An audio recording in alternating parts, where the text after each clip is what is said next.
ክቡር ምክትል ጠቅላይ ሚኒስትር ተመስገን ጥሩነህ፣ ክቡር አፈ ጉባኤ አገኘው ተሻገር፣ የክልላችን ርዕሰ መስተዳድር ክቡር አቶ አረጋ ከበደ፣ እጅግ የተወደዳችሁ ለእምነታችሁ በእውነት የቆማችሁ የሃይማኖት አባቶች፣ የሀገር ሽማግሌዎች፣ የሐይቅ ከባቢ ነዋሪዎች፣ ክቡር ዶክተር በለጠ የወሎ ብቸኛው ተወካይ ነኝ ብለው ስለሚያስቡ እሳቸውን እዚህ አድሬስ ማድረግ ፈልጌ ነው። ፕሮፌሰር ብርሃኑ ነጋም በእኛ መካከል አሉ። በዚህ ስፍራ የተገኛችሁ ኢትዮጵያውያን በሙሉ ታሪክ ጠገብ፣ ፍቅር አዘል፣ ስራ ወዳድ፣ ሁሉን አቃፊ ወደ ሆነው የኢትዮጵያዊነት መገለጫ ወደ ሆነው ወደ ሐይቅ ወደ ወሎ እንኳን በሰላም መጣችሁ፣ በሰላም አገናኘን ለማለት እወዳለሁ። ከምስጋና ለመጀመር ክቡር ምክትል ጠቅላይ ሚኒስትር ተመስገን ጥሩነህ እንደ ምክትል ጠቅላይ ሚኒስትር ሳይሆን የሐይቅን ፕሮጀክት እንዲያስተባብሩ ሲመደቡ ከያዙት ታላቅ ኃላፊነት ጎን ለጎን ለወሎ ሕዝብ ለሐይቅ ሁነኛ ሐውልት ጥለው ለማለፍ ላደረጉት ብርቱ ጥረትና ለሰጡት አመራር ከፍ ያለ ምስጋና ማቅረብ እፈልጋለሁ።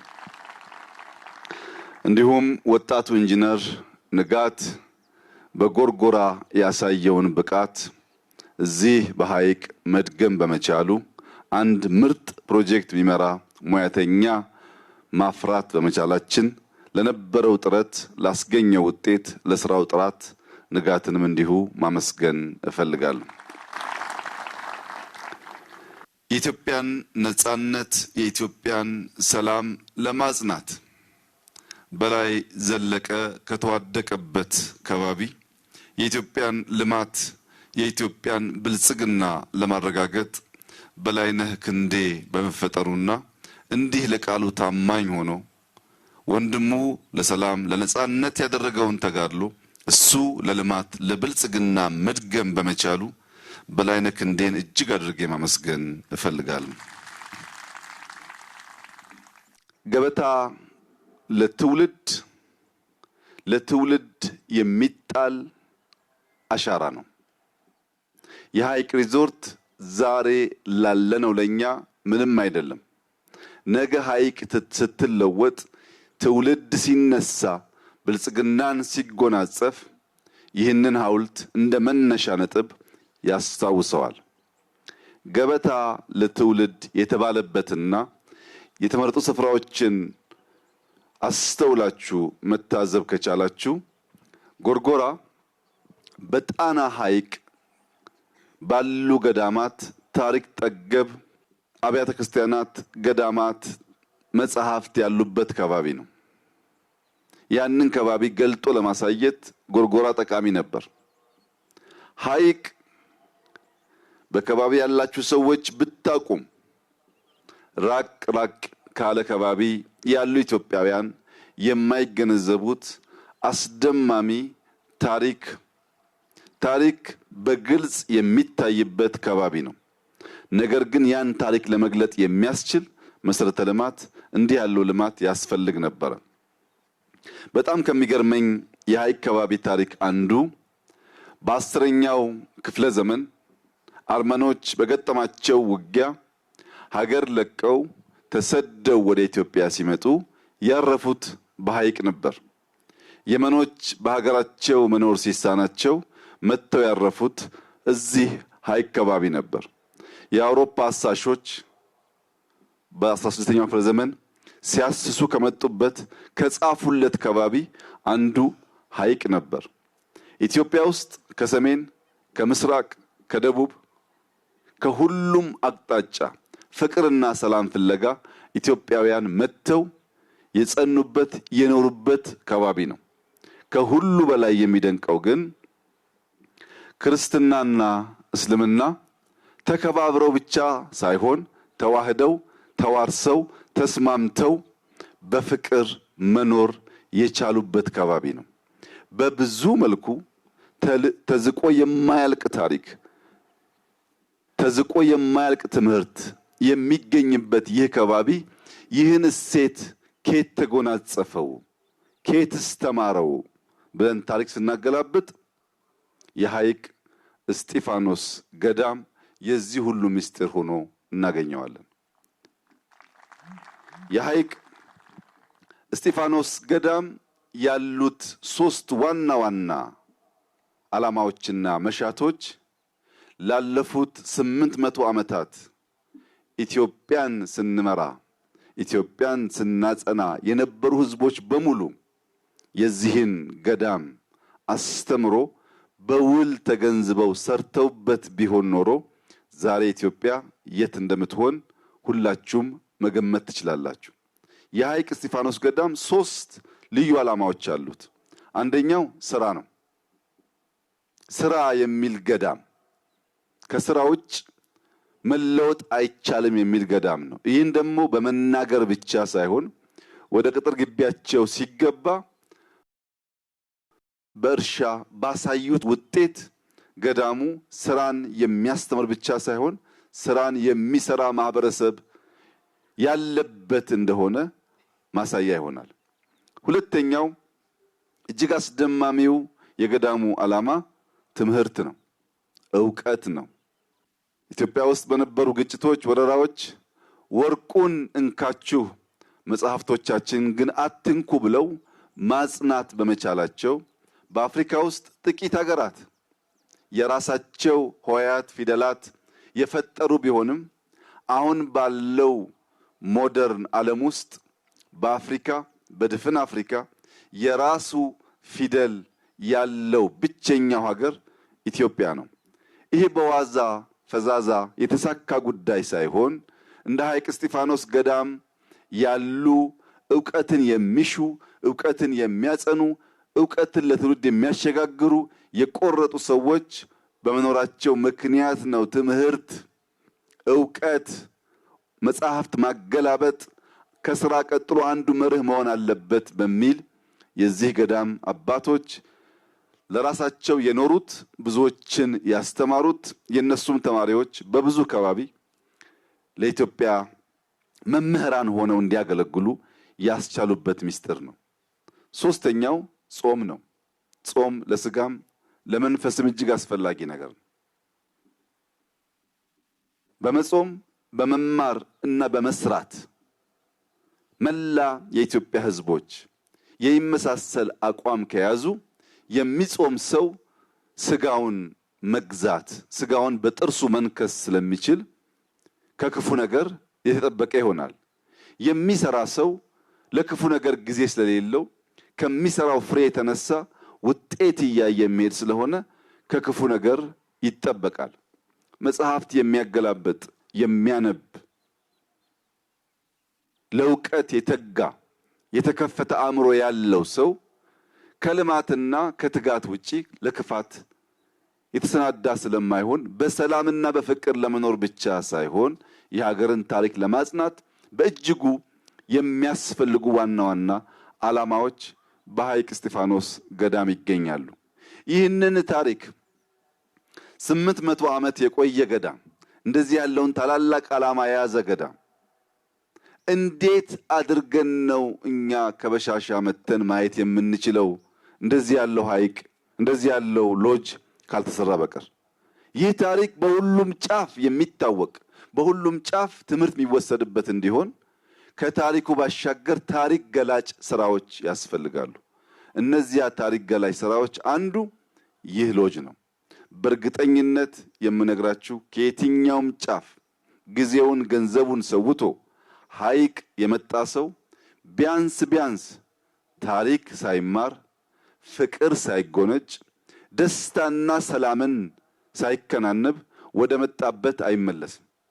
እኛ ትናንትና ማታ በዚህ ከባቢ በእግር ስንንቀሳቀስ ያስተዋልነው ነገር ታሪክ ብቻ የሰው ፍቅር ብቻ ሳይሆን አየሩ በራሱ ሰላም ያለው የማይጠገም መሆኑን ነው። የዚህ ጸጋ ባለቤት ስላደረጋችሁ ፈጣሪን እያመሰገንኩ እናንተም እንኳን ደስ ያላችሁ ልላችሁ እወዳለሁ። ይሄ ብቻ አይደለም። ይህ ከባቢ ወሎ የአራቱ ዜማዎች ቅኝት መገኛ ነው። የአራት ዜማዎች ቅኝት መገኛ በዋዛ ፈዛዛ መሆን አይቻልም። ቅድም በግርድፉ እንዳነሳሁት የብዙ ሰዎች መገኛ፣ የብዙ ታሪኮች፣ የብዙ ባህሎች፣ የብዙ ቋንቋዎች፣ የብዙ ዘዬዎች የመቀበል የማስተናገድ ልምምድ ባይኖራችሁ ኖሮ አራቱ ዜማዎች እንዲሁ በዋዛ እዚህ ከባቢ ተፈጥረው ለዘመናት የዘለቁ አሁን ደግሞ ይበልጥ እያበቡ እያደጉ እየሰፉ መሄድ ባልቻሉ ነበር። ያ የሆነበት ዋናው ምስጢር በአቃፊነት ከሌሎች ለመማር ሌሎችን ለማስተማር ባለ ዝግጁነት የተፈጠረ ብቃትና ፈጠራ ይመስለኛል። ወሎዬዎች በብዙ ነገር ይወደዳሉ፣ በብዙ ነገር ይደነቃሉ፣ ሰላም ይወዳሉ። ሰላም አንግቦ የመጣን ማቀፍ ይችላሉ። ይህ ፍቅራቸውና ሰላም ወዳድነታቸው አካባቢያቸውን ማልማት መቀየር እንዲችል ተጨማሪ ስራ ያስፈልጋል። ትናንት በነበረኝ ቆይታ ያየሁት ነገር በዚህ ቅጥር ግቢ ውስጥ የተሰራው የግሪን ሌጋሲ የአረንጓዴ አሻራ ልማት ስራ በተለይም በፓፓያ፣ ማንጎ፣ አቮካዶ፣ ቡና፣ ሎሚ የመሳሰሉ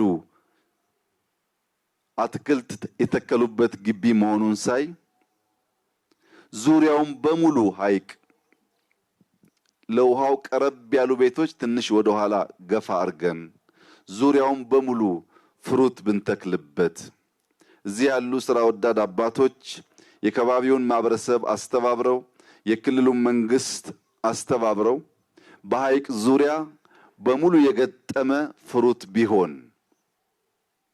እዚያ ፍሩት ውስጥ ደግሞ መንቀሳቀስ የሚያስችል ወክወይ ቢኖር ከፍሩቱ ራቅ ብለን ከብቶች ዶሮዎች የምናረባበት ከባቢ ቢኖር የዶሮና የከብቱን ተረፈ ምርት ለፍሩቱ ማዳበሪያ እያደረግን ከፍሩቱ የሚተርፈውን ምርት ለከብቶቹ ምግብ እያደረግን ከተፈጥሮ ጋር ብናስማማው ሐይቅ ውብ ግሪን ብቻ ሳትሆን የጥጋብ መንደር ትሆናለች። የጥጋብ መንደር እንድትሆን ፈጣሪ ምን ከለከለን? ለም አፈር፣ ንጹህ ውሃ፣ በስራ የሚያምኑ አባቶች፣ በትብብር የሚያምን ህዝብ በዚህ ስፍራ አለ። ይህንን አስተናስለን አሁን በሰራነው ሳንረካ ቀጣዩን ምዕራፍ በጋራ ብንጀምር ሐይቅ ለብዙዎች የታሪክ ብቻ ሳይሆን የውበት መገኛ ስለምትሆን ለሐይቅ እስጢፋኖስ አባቶች ለሼኮች ያለኝ መልእክት የከባቢው ህዝብ እናንተን ስለሚሰማ አናስተኛው። ጥቂት ተኝቶ ብዙ የሚሰራ ቢሆን ለልጆቹ የለማ ያማረ የተተፈረፈን ከባቢ ጥሎ ማለፍ ስለሚችል መንግስት በሁሉም በሚቻለው መስክ ከጎናችሁ ይሆናል። ይህንን ከባቢ ቢያንስ በፍሩትና በከብት በመቀየር የጥጋብ ምልክት ለማድረግ ተባብረን በጋራ እንድንሰራ ይህ ፕሮጀክት የተሰራው በገበታ ለትውልድ የግሉ ባለሀብት መንግስትን አምኖ ባዋጣው ገንዘብ ነው። በላይነህ ክንዴ ከከፈልነው ከጠየቅነው አሻግሮና አስበልጦ ለህዝቡ መስራት ችሏል። በዚህም ምክንያት የለፋበት የደከመበት የሚወደው ማህበረሰብ ስለሆነ ይህንን ሪዞርት ራሱ በላይነህ ክንዴ እንዲያስተዳድረው የተወሰነ ሲሆን ከዚህ ከሚወደው ህዝብ ካከበረው ህዝብ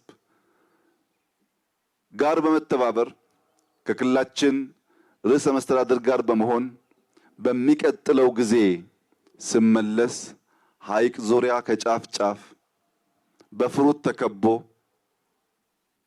ግማሹ ጊዜያችንን የሐይቅን ዙሪያ ፍሩት በማየት እንድናሳልፍ ያ እስኪሆን ድረስ በመኪና ከመጣው አልፌ ወልዲያ፣ በአየር ከመጣው ወደ ደሴ አልፌ እንጂ እዚች ቦታ እንደማልደርስ ከወዲሁ እያረጋገጥኩ የተሰራችው ስራ ትንሽዬ ናት፣ አትበቃንም። ለሐይቅ እቺ ሪዞርት አትበቃም። መሰራቱን እናመሰግናለን፣ መሰራቱን እናደንቃለን፣ የተሰራን አንክድም። ግን ወደ ዋናው ፍላጎታችን ለመጓዝ ያለንን መሻት የሚያስቀር ደግሞ እንዲሆን አንፈልግም። ዋናው ፍላጎታችን የተለወጠ ሐይቅ ማየት እንጂ አንዲት ህንፃ ሐይቅ ላይ ማየት አይደለም። እቺን ህንፃ እኔ አልንቃትም።